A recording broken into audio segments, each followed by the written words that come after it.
Good afternoon and welcome to another installment of our Thought Leadership series, which is hosted by the School of Financial Services.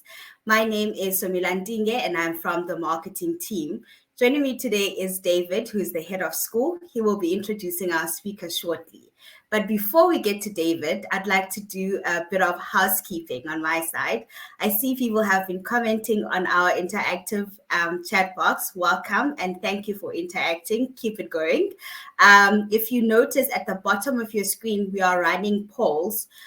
So if you'd like us to contact you regarding more information on our courses, please vote yes and we'll be in contact. And also indicate if you are a current student at the bottom poll that is also running so that we can be able to distinguish between our leads and our students.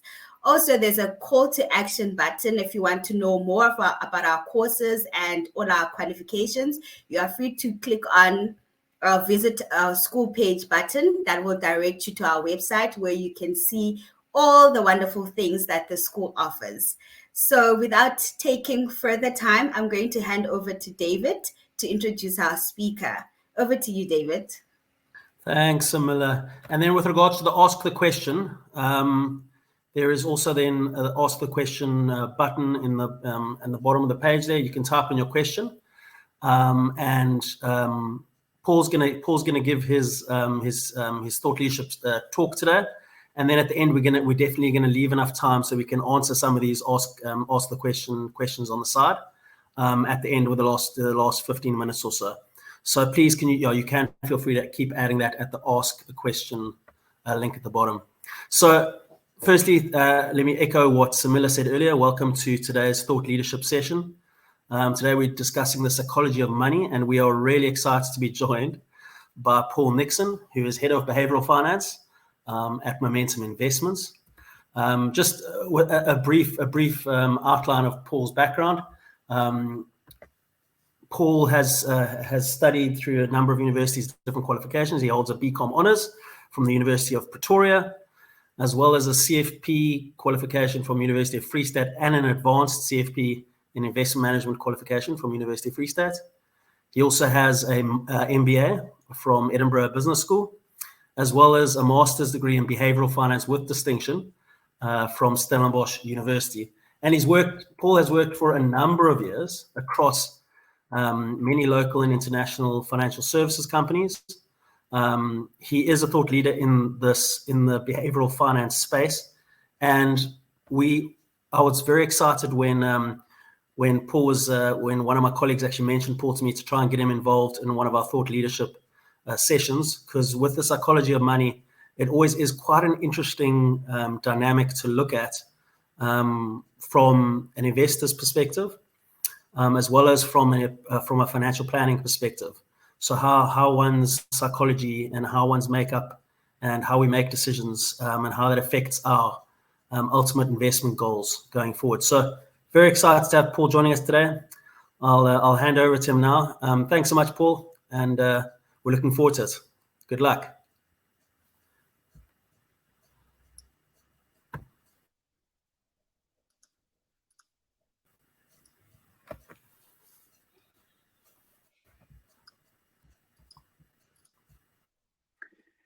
All right. Good afternoon, everybody. Can everyone hear me? As soon as I start sharing a screen, I actually have no idea what's going on around me. So can everyone hear me? Just checking yeah, it's working perfectly. Cool. Awesome. All right. Thanks very much. Thanks very much for the intro. A very generous intro. Samila, David, it's very, very nice to be here today. I'm going to try and keep as much as I can on track, because I often interrupt myself and go down a number of rabbit holes. So I'm going to try and get through a lot of stuff today, but hopefully it's going to be quite fun and interactive, and we're going to be able to answer some questions at the end as well. So that's a little bit about me. David has talked about that. I'm not going to spend too much time there. Maybe just a quick word on what I'm trying to do or where. So I've registered for a PhD as well. The big focus of my PhD is going to be in really sort of fusing psychology with technology. And I think that's very, very interesting, because I think the world is very much looking towards things like AI and ChatGPT, which is really interesting and great. But I think simultaneously the world is moving towards what many authors call the empathy economy as well. So the empathy economy is kind of where I'm going to start today, but this really for me is where the interesting part is, because psychology fuses very, very nice with technology, because human beings and machines are good at different things, luckily for us. So kind of the empathy economy is really where I'm going to be starting the presentation today. But in general, we're going to be talking about the psychology of money, the biology of money, and then I'm going to show you a little bit about what or how we're applying this stuff in momentum investments. So starting off with this concept of an empathy economy, right? So a good example, a friend of mine and his wife they went to the dietitian the other day. And you might be surprised to know that the first consultation with the dietitian had nothing to do with calories, had nothing to do with blood tests, blood types, had nothing to do with chocolate, had nothing to do with any of that good stuff. The first consultation was purely about, you might have guessed it, psychology, right? So we're understanding as human beings that if we want to affect behavior change, we need to look at other things than knowledge. So we all know that eating chocolate is not good for us, and eating too much can be very bad for us. We all know that not saving is bad for our future or for our retirement, but we still struggle to do that stuff. So, coming at us with more knowledge is not the solution to the problem. The solution to the problem, and if we want to affect behavioral change, we need to start understanding more about people. So the first consultation at the dietitian with my friend and his wife was all about your relationship with food, right? So why do you eat? When do you eat? So starting to establish links that are used in cognitive behavioral therapy about what the behavior is, when the behavior is happening, and why the behavior is happening, right? And in using these kind of principles, we are far more likely to affect the behavioral change that we want. So again, and think about this from a financial planning perspective as well. If you're going to come at your clients with, compound interest is the eighth wonder of the world. By the way, Albert Einstein never said that. That's like one of the biggest misnomers kind of out there. So you can do your own research there. Everyone always quotes him as saying it, but there's no record of him saying it. But that's another story. Coming at your clients with compound interest is great, is great, but it's probably not, or it might not lead to the behavior change of saving more as well. So we need to bridge, we need to use principles in behavioral science, for example, of bridging the intention action gap. So that is, I want to be wealthy, but my behavior in the moment, i.e. kind of spending in the moment or adding all the stuff to my cart, flat screens to my cart, buying a car that I can't afford, these things are jeopardizing my actual intent, right? And that really is the interesting thing, and also the important part of this empathy economy as well. So we are starting to realize, at the same time we're looking towards things like ChatGPT, which is revolutionizing the world, we're also looking towards psychology and away from economics to solve the world's problems. And I think that's a very, very interesting part of where the world is at the moment. Now, if you want further evidence of this, you might know as well, so today is Thursday, and Thursday could be the new Friday, right? Because there are experiments going on all over the world, and in South Africa as well, about trialing the 4-day work week. And the 4-day work week might be working 4 days, and Friday would be a holiday. It also might be 2 days off, 2 hours off every day, which would then obviously add to a day. Now, think about why we're doing this, right? So the Industrial Revolution left behind a lot of scars. And the scars, one of the biggest scars the Industrial Revolution left behind was something called time poverty, right?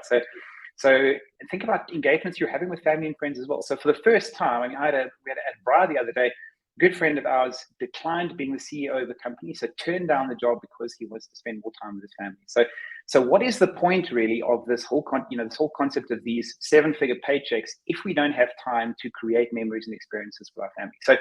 So again, time poverty is now a thing. People are starting to look at a lifestyle dividend, right? So have a look at, that's fine. You want to give me a big salary? That's cool. What are you expecting from me? Do I have to work from 7 until 9 every night? What is that going to mean for my family life? These are the kinds of things that we're discussing in society at Bryce and all these kinds of places, which is further evidence that we're starting to look at other things. We're looking at things, for example, like a memory dividend, right? What is a memory dividend? So, this whole concept of throwing all your money and saving every single cent that you can until retirement, is that still worth it, right? So shouldn't we enjoy the journey as well? I mean, between 25 and 65, those are the times we can actually do cool stuff like hike up Machu Picchu or, go and do all these very, very active things. If we're just saving and we're, every single time we recall an experience with friends and family, that's a memory dividend. The smile you get on your face when you're recalling a time that you kind of, spent the whole night, having a chat with friends on a beach in a very, very, in an exotic place. Those are kind of things that add a lot of utility to people's lives. And financial planners, by the way, are starting to look at different things in their value proposition. So things like social capital now, or social capital plan in retirement. So you might also be interested to know that not having friends is the new smoking. So your number one, and it's quite close, but you can say it's number 1 or 2, right? Your number 1 or 2 risk factor when you retire is not having enough friends, right? So it's a psychology thing again. So research in the blue zones that people have done shows very, very clearly that when you're old, when you retire, if you lose your kind of sense of value in any community, you are going to die sooner than other people. That's just the fact of the matter, right? So the Japanese, for example, and actually many African cultures as well, people live longer because the elders in the community are valued, right? So they are part of the community and they have a sense of value. And this research into blue zones has shown very, very clearly that that is one of the key determinants of whether you're going to live long in retirement. Is actually whether you have friends. So as a financial advisors are starting to think now again about social capital plans in retirement. How can I help my client? How can I help my client think about these things, right? So wherever you're going to live, are you going to have friends? And what is your plan going to be to get friends and keep friends in retirement? Because it is going to contribute, again, memory dividends. So all of these kinds of good things I'm talking about now, and you'll see that economics is kind of slapping in the center of your screen there. We're not looking at the world that way anymore, right? So we're not looking at maximizing wealth and utility anymore. I mean, and economics got stuck in that in the 1950s, 1960s on maximizing utility, not because these professors didn't know that this was the case, but, it's easy to maximize a model if you're always looking at picking the biggest number, right? So there are other things. There are psychological value functions that are important as well. And if you look at Daniel Kahneman, for example, Nobel Prize winner, his biggest contribution to the field of behavioral economics was exactly that. It was the psychological value function, right? Psychological value function, we get value from other stuff as well. We don't just get value from income statements and balance sheets, and that's really an important part here. So the key message here is the world is moving towards the empathy economy, and principles in psychology are being used a lot more and more, and they are definitely going to be used a lot more in financial planning going forward. Psychology is now part of the CFP syllabus, and especially in affecting behavior change. And we're going to talk about that through the presentation as well. The principles of psychology are indeed important. So we're also understanding other things, by the way, that it's not just about psychology. If we want to understand people's financial behavior, we need to understand something about their neurobiology. Now, there is a link between neurobiology and psychology because the answer or the question that's been asked, the nature versus nurture question, that has really been answered, right? So it is nature. So we inherit our personality through our genetic code. And I mean, there have been many studies that have been done in the last 2 decades on that, where they actually have linked personality dimensions to exact parts or strands of your genetic code. So your personality comes down through your DNA, and the environment, for example, is going to have a moderating effect. So it's not going to change you, it might have a moderating effect on that. But neurobiology and the chemicals that are going on through your brain when you make decisions, very, very important. So that we're going to spend a little bit of time on because it's quite interesting as well. The environment we've talked about, well, I just alluded to that now. Think about it, right? So Gen Zs, Gen Alphas view the world of investing very differently to the way I do as a Gen Xer, right? So for me as a Gen Xer, the paragon of security has always been banks. If you look at a Gen Z, for example, what did they experience very early on in their investing, or rather in their life? They experienced the global financial crisis, right? So banks were actually the problem. So we have very, very different views of banks. For example, as a Gen Z, for example, and this might have a very, very big impact on your investing as well. So Gen Z technology is ubiquitous; it's everywhere, right? So people are very, very comfortable. Gen Zs are very, very comfortable with this concept of being alone together. So I mean, something I saw, which is actually my friend's kids, which kind of blew my mind, was that if they were sitting in a group in a circle, everyone was on their phones. Having like a chat, but they would never turn to each other and kind of look at each other. But if you kind of think of that, if they're all in part of the same chat, it kind of makes sense, because if you're having your own private chat, you're excluding other people from around the world, right? So this concept of being alone together is something that is very foreign to someone like me, for example, right, as a Gen X. So your environment has a very, very big impact on the way you view the world. Things like think about things like crypto as well, and the perception of risk in crypto. Gen Zs and Gen Alphas, for example, don't have that same perception of risk in those kind of instruments that certainly that the rest of us do, or Gen Xs or sorry to interrupt you, Paul. Yeah. I see that it looks like your slides aren't catching up there because I'm still on the integrated model of financial decision making slide, second slide. No, I'm still there as well, David. Okay, cool. No, that's great. Then I thought I heard you clicking between, so I was wondering about that. Shame. There's also a lot of the guys are struggling with buffering on their side, but on our side, my side, it's perfect. So, shame. There's a lot of people who are struggling with the buffering. If it is buffering on your side, then you can try logging in and logging out. We'll try and help you there in the chat on the side. Sorry, Paul. Okay, you can continue then. No worries. No worries at all, Dave. No worries at all.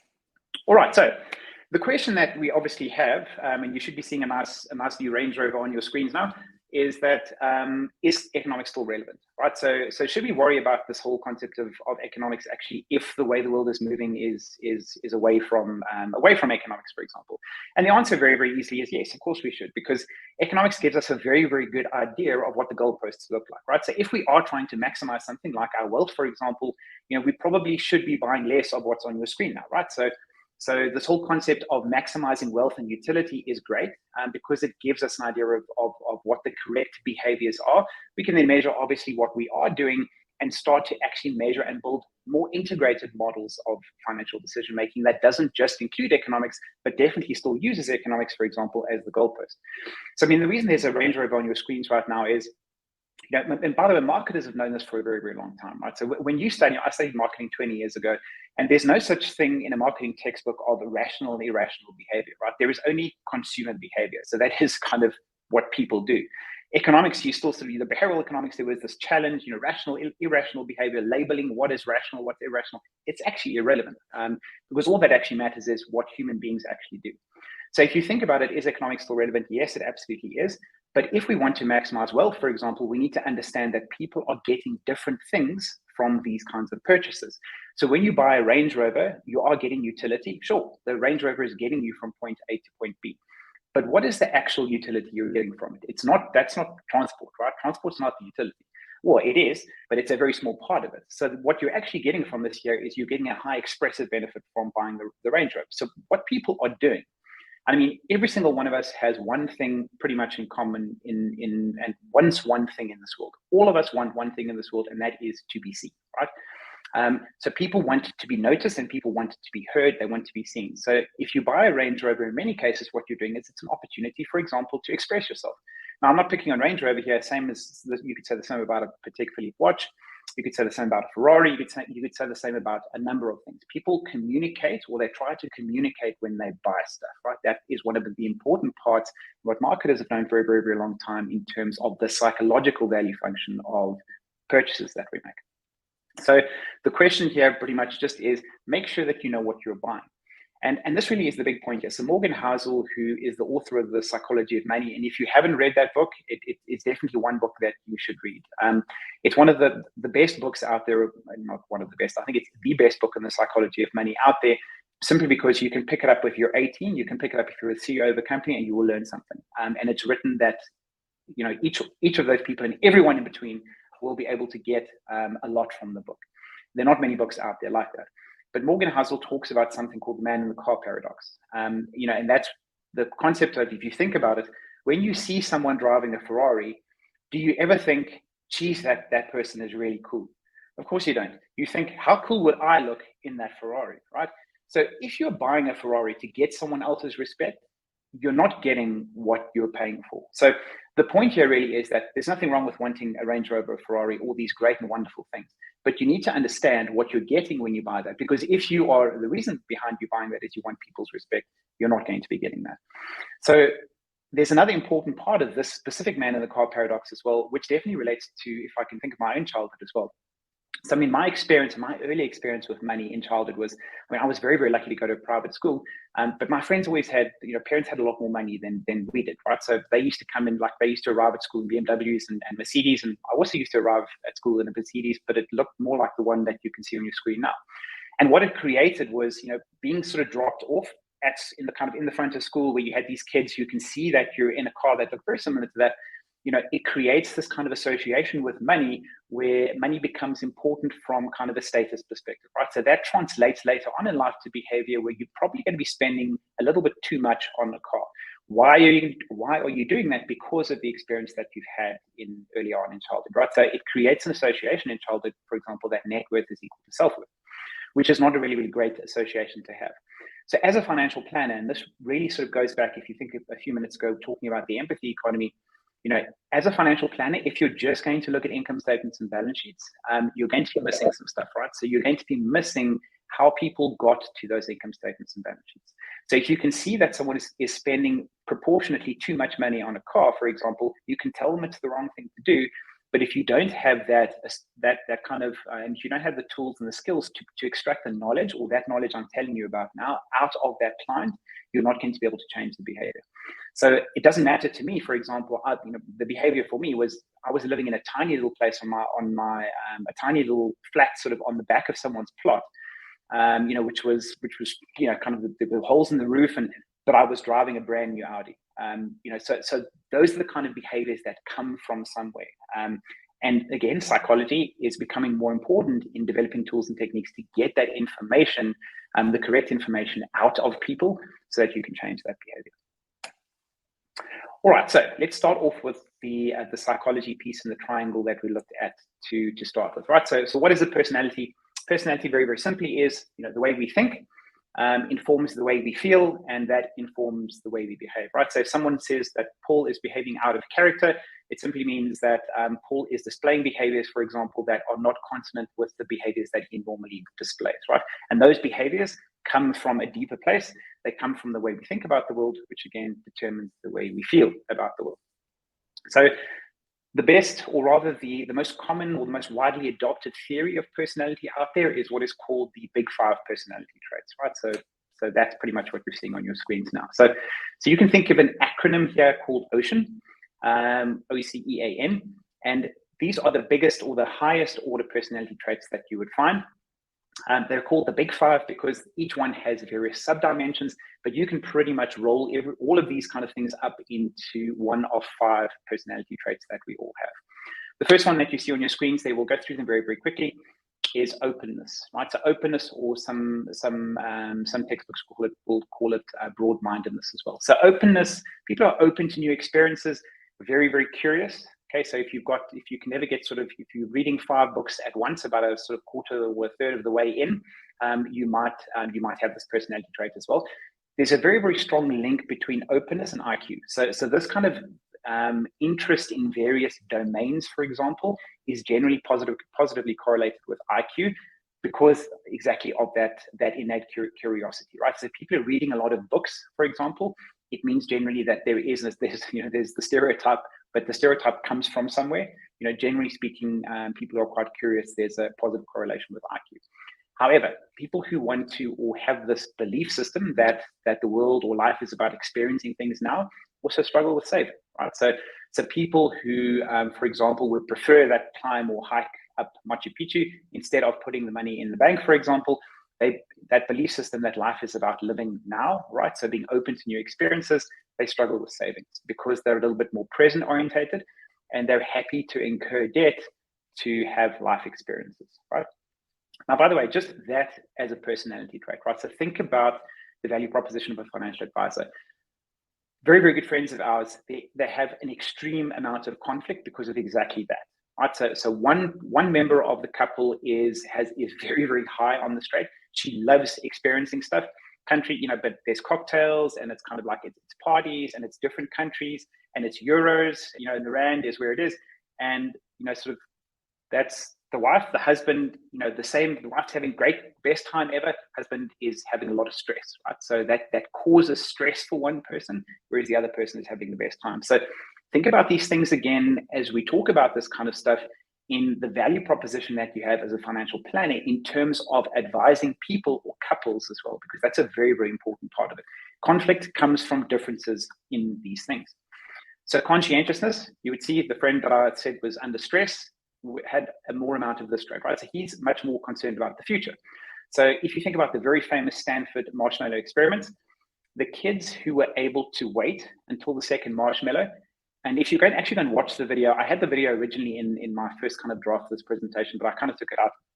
But it's very interesting. Go and watch it again with this in mind, right? Because you can see that the kids who actually managed to leave the marshmallow on the table, some of them developed techniques very, very quickly to think about the future. So some of them covered the marshmallow, some of them looked in the corner of the room, they moved away so that they couldn't smell it. Whereas some kids kind of didn't even, virtually before the instructor had gotten out the room, they had like the marshmallow in their mouth, right?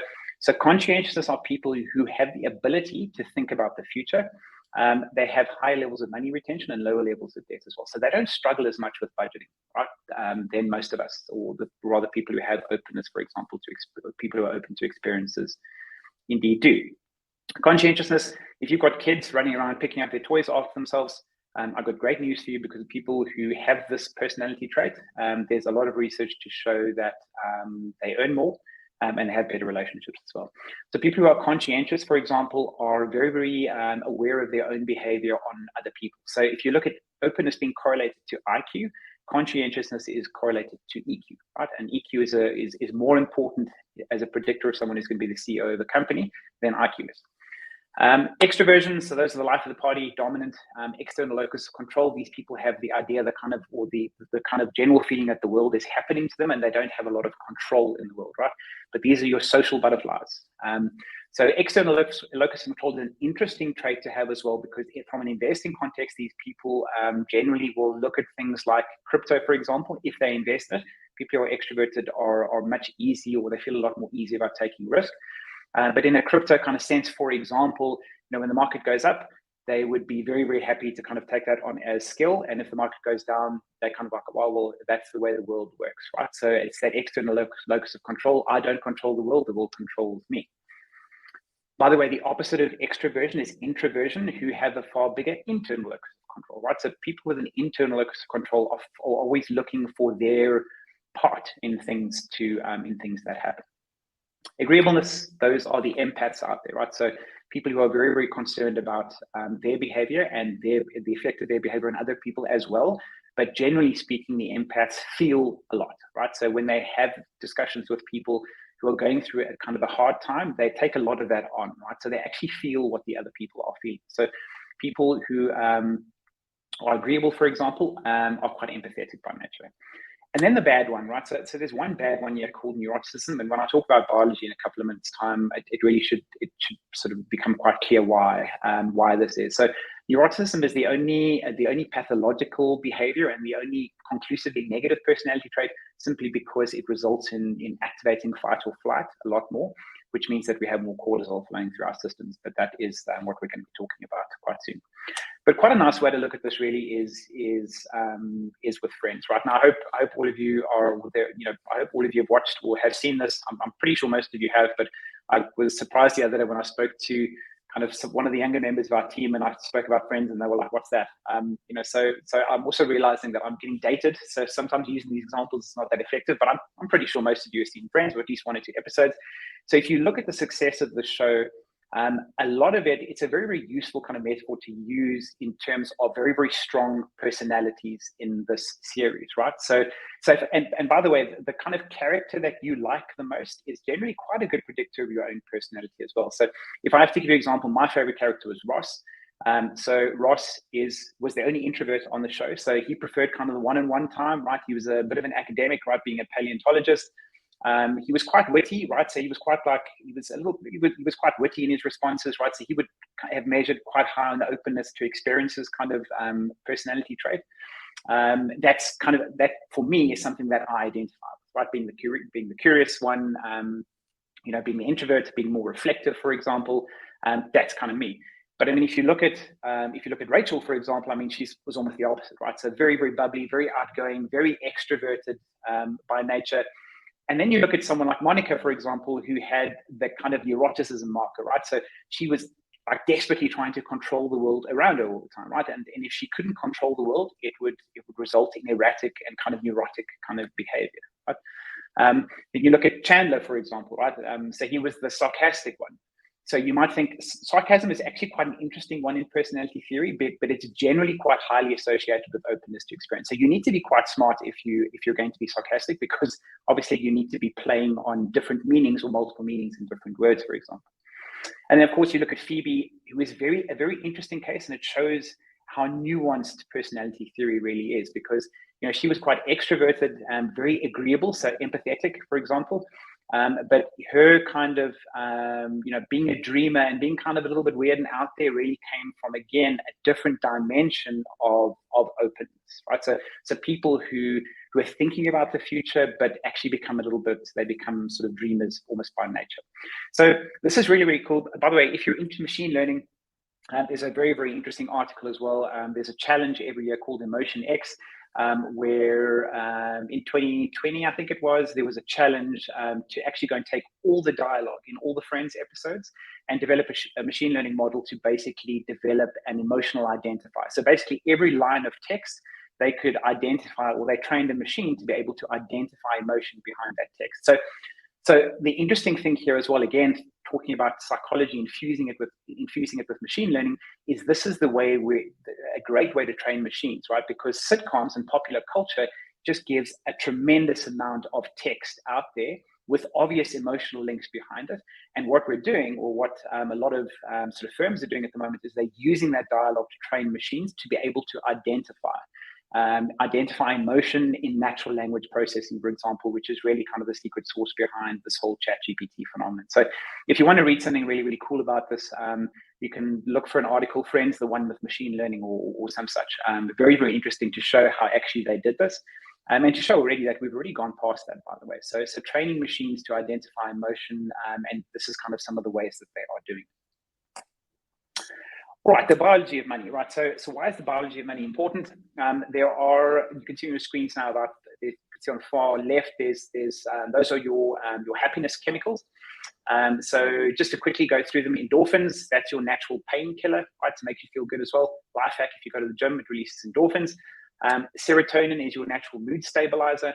Very interesting study, by the way, on serotonin. So they studied people who were in love, and what they found was that what happens when you fall in love is your body goes into a natural serotonin deficit, right? So if serotonin is your natural mood stabilizer, being in love, you go into a serotonin deficit, starts to explain stuff, right? So the way you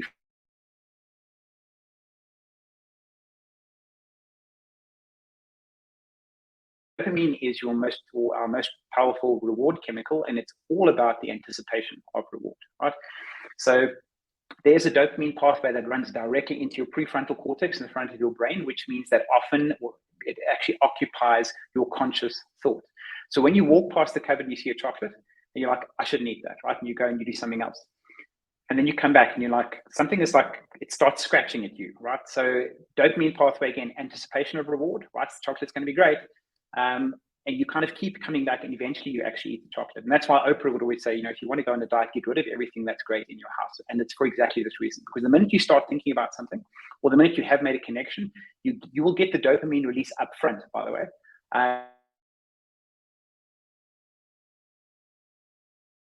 Showed this with experiments with rats as well. When they remove dopamine production facilities from rats, they give up, they die, they don't even look for food. Even though when you give them food, they eat it. So biologically, the anticipation of reward, the anticipation of getting food is what's driving the behavior. Obviously, it also drives some negative things as well. But back to the love example, what's happening here is your body is setting you up for the reward chemical, which is dopamine. So when the object of your affection, for example, when they touch you, when they brush past me, if you can remember that feeling, it feels like your kind of heart wants to explode, right? That is dopamine.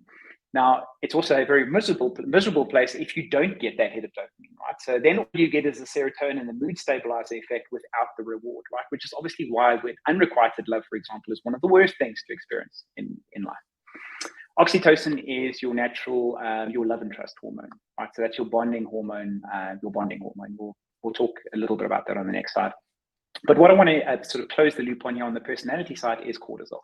So those are your happiness chemicals. There is a very, very important stress chemical called cortisol, which is a very important link to financial planning as well. So what happens when you activate fight or flight is that you'll see in the bottom left there, you'll see that there's a big circle and a small circle. So in the bigger dotted white circle, you'll see that your hypothalamus there sends a signal via your pituitary gland to your adrenal cortex, which sits just above your kidneys, to release cortisol into your bloodstream. When cortisol is released into your bloodstream, some physiological things are going to happen. Right? So your sweaty palms, your pupils are going to dilate, the heartbeat's going to elevate. But the interesting thing about this is, and what the Wharton Business School have shown, is that what's going to happen here is that a signal is going to be sent back to your prefrontal cortex, which is that small dotted circle, which you can see at the prefrontal cortex in the front of the brain there, to block access to your prefrontal cortex. So in other words, when you activate fight or flight, you don't think, you act.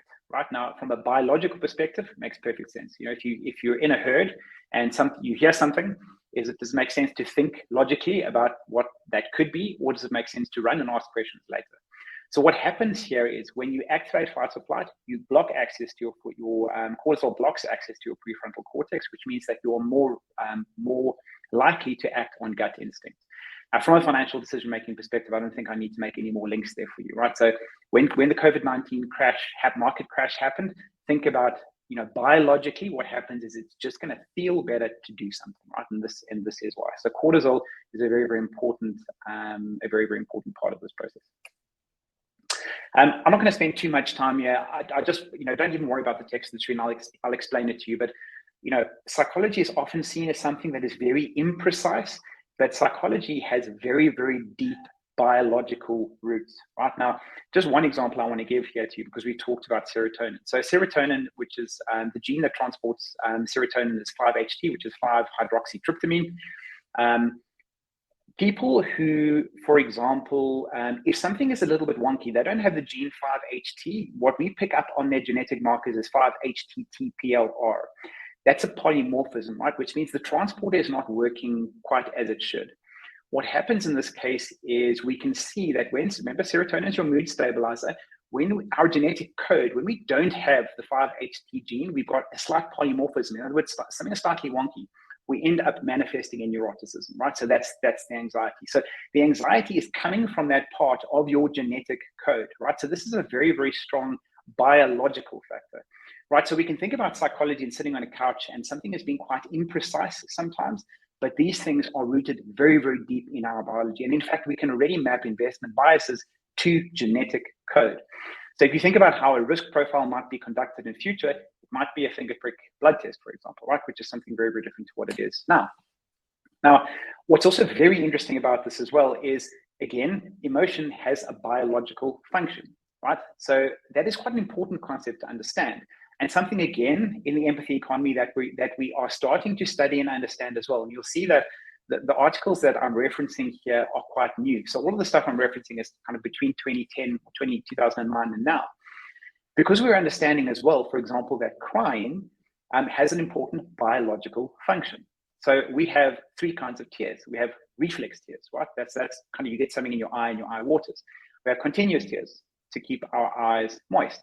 But we also have emotional tears.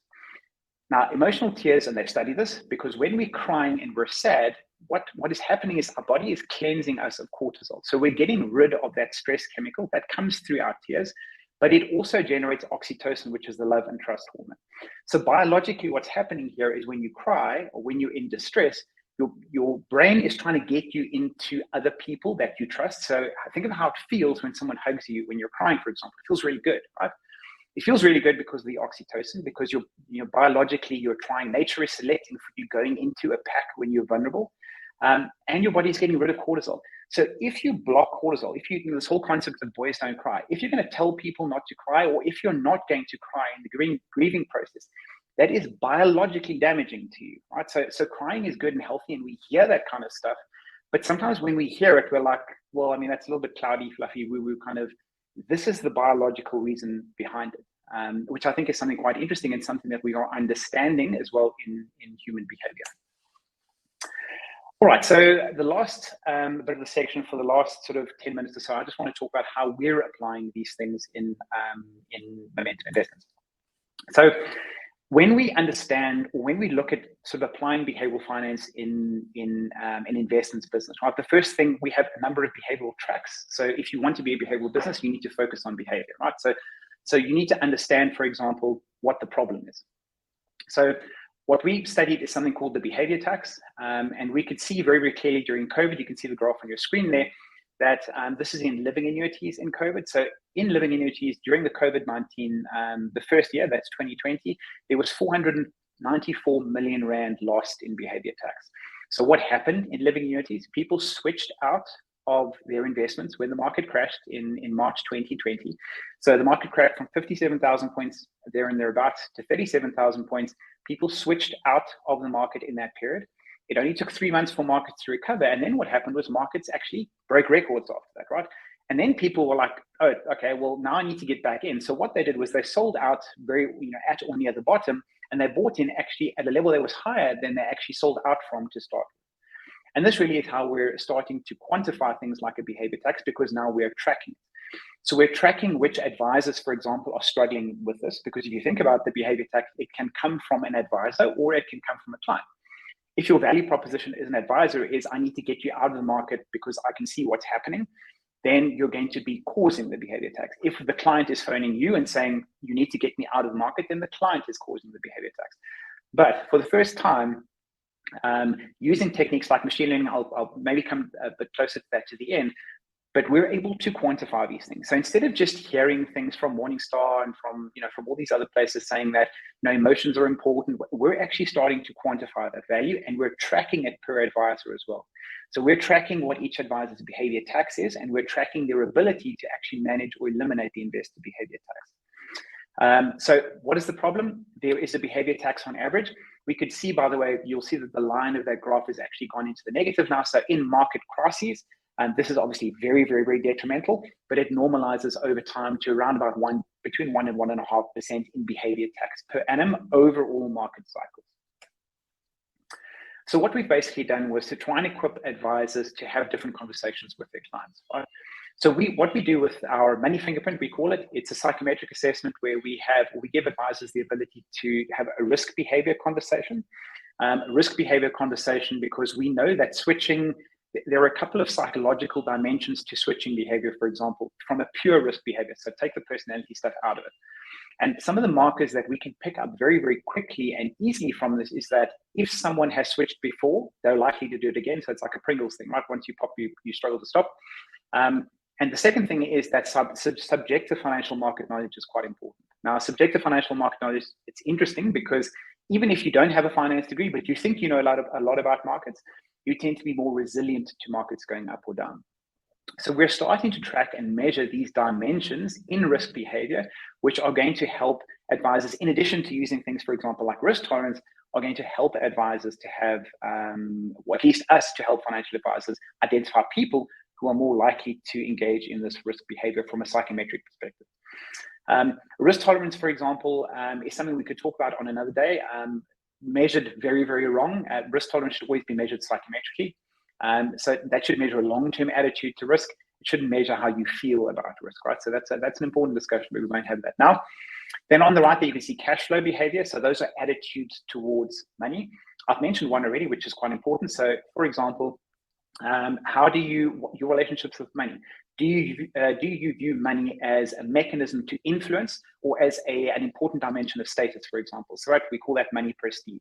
So do you think that money is an important part of your status in the world? Right now, I've already given you examples there of people's relationship with money and why we sometimes see the behavior we do where people have high levels of debt, but they've got all these flashy things, right? Because the interesting thing again, and Morgan Housel will tell you that being rich is actually the opposite of being wealthy, right? And that's an important idea to get around. Being rich is income statement, right? So that's the things people can see. Those are the Range Rovers and particularly watches and all these. And these wealth is the stuff you can't see, right? So that's stuff that you have not spent. That is stuff that you've saved.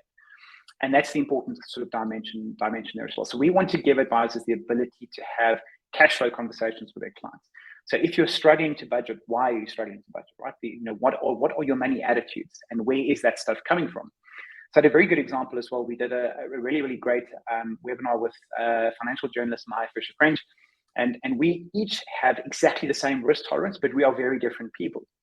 Now, she measured very, very highly on the money anxiety piece of that cash flow behavior or the money attitude piece, very, very high marker on the money anxiety.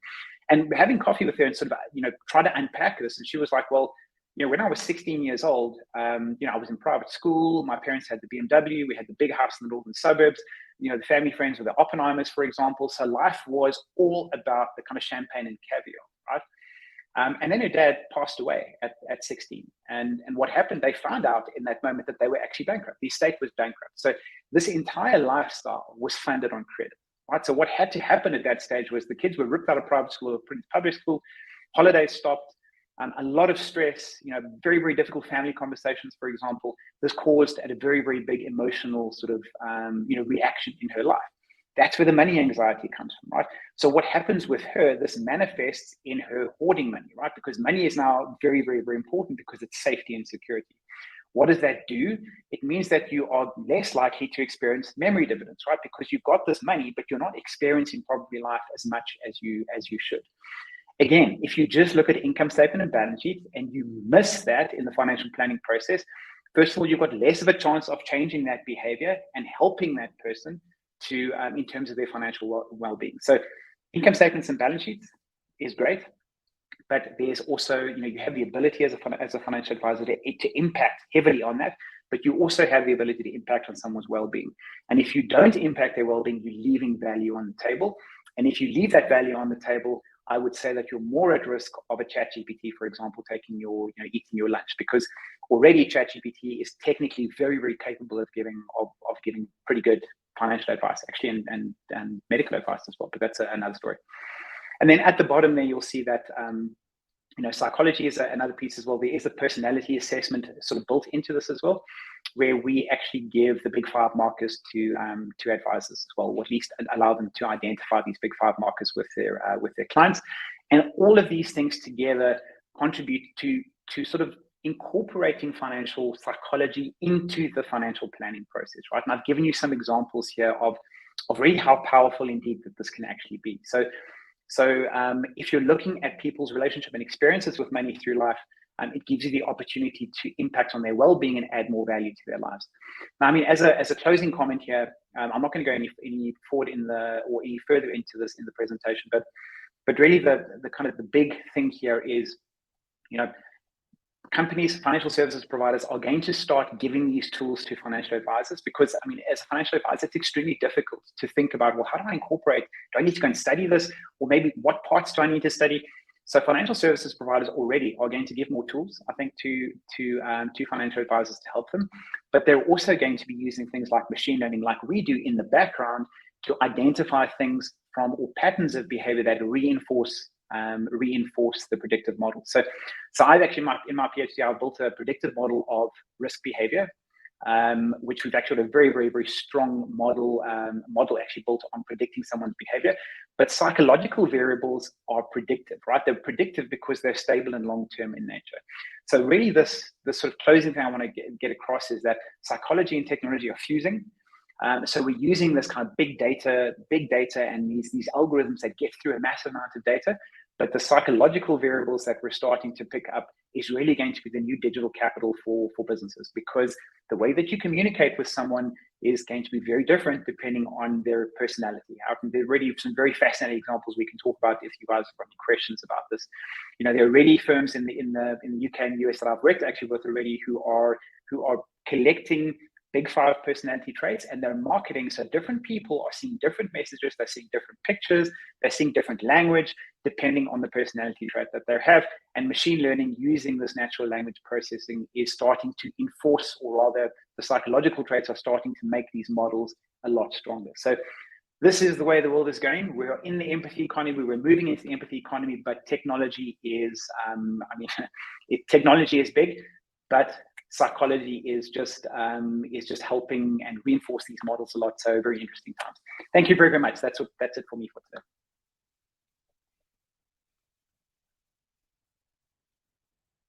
That was really great, Paul. Thanks so much for sharing all your insights there. I found that absolutely fascinating, especially, a lot of it does make intuitive sense for me from a point of view of the understanding, firstly, different people's those 5 personality traits, or the ocean personality traits, and kind of trying how best to manage clients based off that, based off the markers we can get for that. So I think that is like a really fascinating example. And I think also from the question, which has always been a big one for financial planners and in managing their clients' behavior, has always related to the whole thing of status versus opportunity cost of the income you now have to build up wealth, as opposed to simply appearing rich and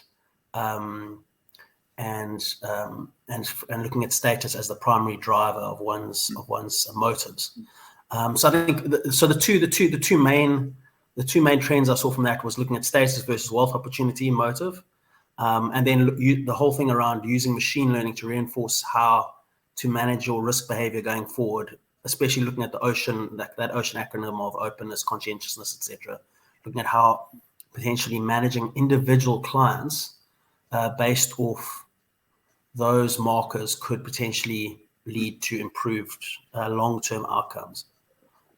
So yes, I think it, David, it's interesting. It's a very interesting discussion to have. I mean, if you think about it, it's not easy to have full financial advisors out there. And I was actually in a session yesterday as well with a whole group of financial advisors. They were like, but what when markets crashed in 2020, I really tried. I tried to tell my clients to stay invested and don't overreact, and kind of it's not easy to do, right?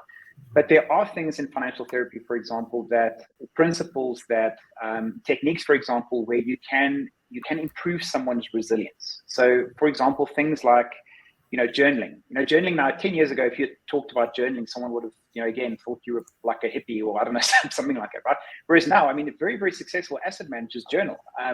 And they journal because it's about being mindful, right? So you need to understand, if you're going to make a trade, are you making a trade because you think it's the right thing to do, or because you feel it's the right thing to do? And those are two different things, right? So being mindful is about kind of identifying why you're doing stuff. So from a financial therapy point of view, just actually asking clients to journal, right? So starting to track their kind of behavior and their feelings and their emotions, because the human beings, by the way, are very bad at identifying even very, very basic emotions. But also developing stress inoculation plans. So, writing down, okay, what am I going to do next time the market crashes? Because it's going to crash again at some point. And just actually the act of doing that and becoming more prepared makes you more resilient to when that eventually happens. So these kind of things are, it's not for everyone. I completely understand that. And it's, again, psychology is, it's one of those sciences that are, it's like going to marriage counseling, but you're not into it, or you don't want to talk, or it's not going to work, right? So, this stuff involves work. Dieting involves work. Saving involves work. If you're not willing to do the work psychologically, then you're not going to get anything out of it. So that's what I'm saying. It's not a proposition for everyone, but also, if you've married, all those of us who are married out there, the worst thing that you can say to your partner when you're in the midst of a very heated argument is calm down, right? That's the worst thing you can say. And it's exactly the same in financial advice. If a client's going to phone you and during a crash, you're going to say, calm down, it's the worst thing that you can do, because, what are we trying, when someone is highly emotive, for example, they start shouting because they want to be heard. They feel like they're not being heard. So telling someone to calm down, it means you're not listening to me, right? Which then escalates the kind of the emotion level, right? So you need to have different conversations during these different times. And I think that's these kind of principles are going to become a lot more useful. But again, completely understand that it's you need to buy into it. And Paul, if for instance, if let's say we've got a few within the group of people here today, quite a few of them will be financial planners, and from point of view of, just to answer a question for them, from point of view of as a beginning point now. Because as you say, if someone phones you during the midst of a crash, and they're things are very emotive, they're anxious and etc., you can't then start educating them on how they're going to manage their behavior when it comes to a crash. So a lot of it's going to come down to a lot of pre-work with clients. So a lot of pre-work to say, this is what's happened in the past, and like repetitive over time to make sure that they are emotionally ready. Because even then it's tough. Yes. Spot on, David. So, I mean, if you look at, I don't know if you remember Andrew Bradley, so the guy who started Axis, right? So this was done long time, many years ago. And I mean, Andrew would have, I mean, look, I think that business was eventually sold and then kind of destroyed at kind of a later point. But I mean, the whole business principle was around financial coaching and kind of lifestyle coaching. And you know, he always used to brag. I mean, I had a coffee with him one day. He was like, during global financial crisis, we didn't have one of our financial planners never had to pick up the phone once. You know, because it's exactly what you're saying. This is a constant kind of. It's not a phone someone when the market crashes. That's might help, but it's probably not going to help. And certainly, if it does, if you are going to do that, or the client's going to phone you in a highly emotive state, you need to understand that there's a different way that you deal with that person. So you need to listen, okay, to that person's concern. You need to, before you get to the facts and figures, before you get to the logic side, you need to talk that person down, right? So they need to not be in an emotive state when you have that facts and figures discussion. But as you've quite rightly said, this is a constant process. And there are things that you can do to make sure that your client doesn't pick up the phone and have that discussion with you when markets crash. So it's going to save you a lot. Yeah. And then we've got a couple of questions that are coming on our question and answer line. So from Rodwell Williams, is it more important to understand the psychology of potential clients or to do an individual study of how economics relate to modern day psychology with relation to the way inflation affects our willingness to save and invest? There's quite a bit packed into that question. Yeah, it's a big question. Look, I would say it's more important. To understand someone's psychology in the way that they decide to kind of spend their money. In other words, what is their utility function? What does it look like, right? So what are they getting? But not just the utility function. What other expressive benefits are they getting from spending their money? Are they able to delay gratification? Are they able to kind of think about the future? Do they have a good balanced plan of spending money now versus spending money later? These kinds of things. So, I mean, from a pure economics perspective, I mean, the utility stuff for me is not really going to help you as a financial advisor. I think the psychology stuff is going to help you a lot more.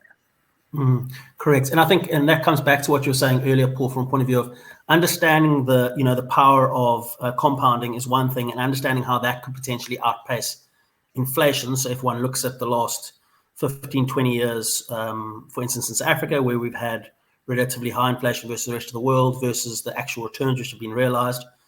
In the equity market, there has been real returns that have been realized for investors. So from that point of view, yes, compounding's worked and inflation has been offset versus the gains in the market itself, in the equity market, should I say, itself. But giving people just the numbers doesn't necessarily affect the way they're actually making decisions. So as you say, psychology in the end can actually be a bigger factor.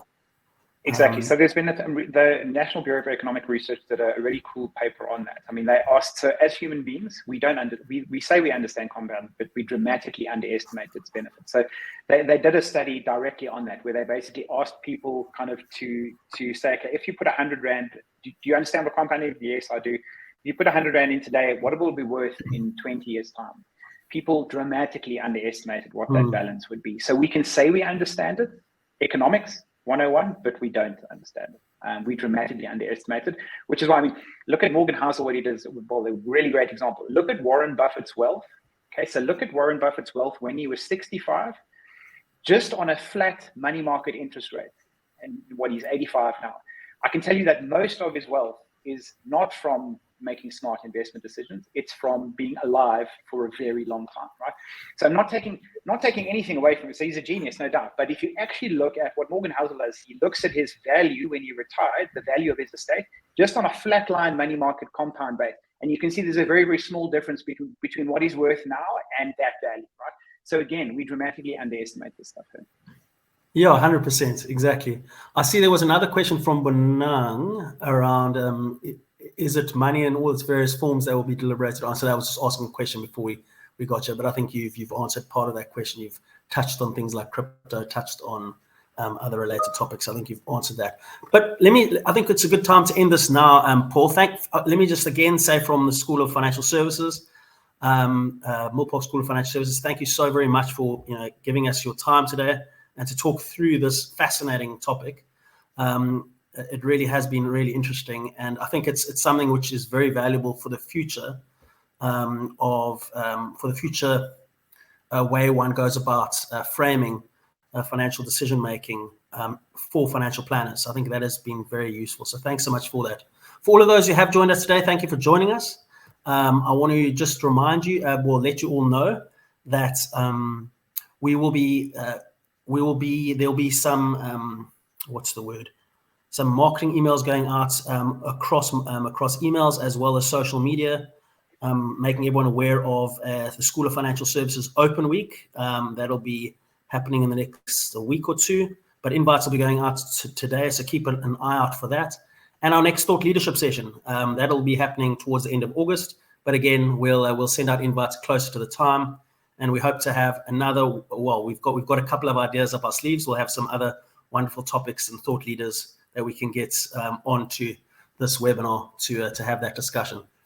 So we look forward to seeing you guys then at the Open Week, as well as next August's Thought Leadership session.